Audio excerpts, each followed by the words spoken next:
এক গুরুত্বপূর্ণ মামলায় রাজ্য সরকারের বিরুদ্ধে বড় ধাক্কার রায় দিল দেশের সর্বোচ্চ আদালত সুপ্রিম কোর্ট। অনিয়মিত কর্মচারীদের ভবিষ্যৎ নিয়ে দীর্ঘদিনের আইনি লড়াইয়ে এবার স্পষ্ট নির্দেশ দিল আদালত। সুপ্রিম কোর্ট রাজ্য সরকারকে নির্দেশ দিয়েছে 3 মাসের মধ্যে অনিয়মিত কর্মচারীদের নিয়মিতকরণ করতে হবে এবং বকেয়া বেতনে 30% পরিশোধ করতে হবে। আদালত স্পষ্ট জানিয়ে দিয়েছে নিয়মিতকরণের স্কিম বাতিল হয়েছে।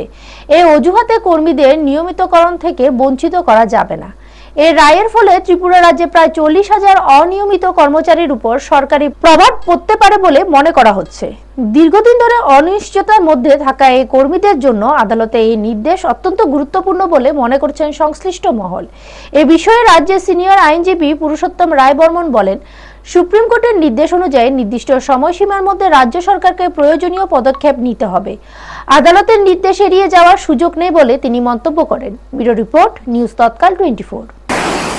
আমরা যে বিষয়টা সম্পর্কে সবাইকে অবগত করতে চাইছি সেটা হলো সুপ্রিম কোর্ট 28 ফেব্রুয়ারি একটি গুরুত্বপূর্ণ রায়ে এই রাজ্যের 8 জন ডিআরডব্লিউ কর্মী যারা গত 2.5 বছর ধরে শিক্ষা দপ্তরের অধীনে ডিআরডব্লিউ হিসেবে কাজ করছিলেন তাদেরকে আগামী 3 মাসের মধ্যে নিয়মিত করার নির্দেশ দিয়েছে এবং সুপ্রিম কোর্ট বলেছে তাদেরকে বকেয়া বেতন 30% প্রদান করতে হবে এবং নিয়মিতকরণের পূর্বে তারা যে সময়টা কাজ করেছিল সেই সময়টাকে পেনশনের সময় এটা হিসাবের মধ্যে রাখতে হবে।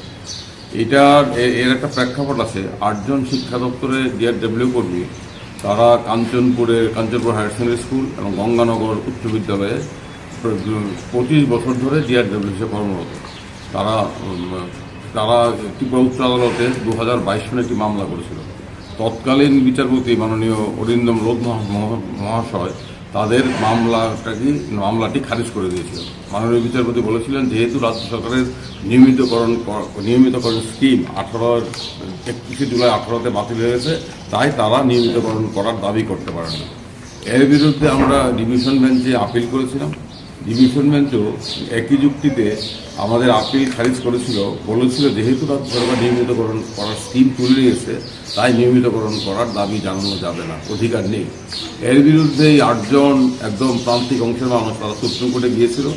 আমরা আমাদের বন্ধু সুপ্রিম কোর্টের অ্যাডভোকেট অন রেকর্ড অজিত তরুণ ওয়াঘে এবং তার আরেকজন বরিষ্ঠ আইনজীবী মারলে তাদের কাছে কৃতজ্ঞ। তারা আগ্রহ সহকারে বিনা পারিশ্রমিকে এই মামলাটি গ্রহণ করেছেন এবং গত 28 ফেব্রুয়ারি সুপ্রিম কোর্ট অত্যন্ত গুরুত্বপূর্ণ রায় দিয়ে বলেছে তাদেরকে অবিলম্বে 3 মাসের মধ্যে নিয়মিতকরণ করতে। সুপ্রিম কোর্ট বলেছে যে স্কিম রাজ্য সরকার সুপ্রিম কোর্টের নির্দেশে 2008 সালে স্কিম তৈরি করেছে।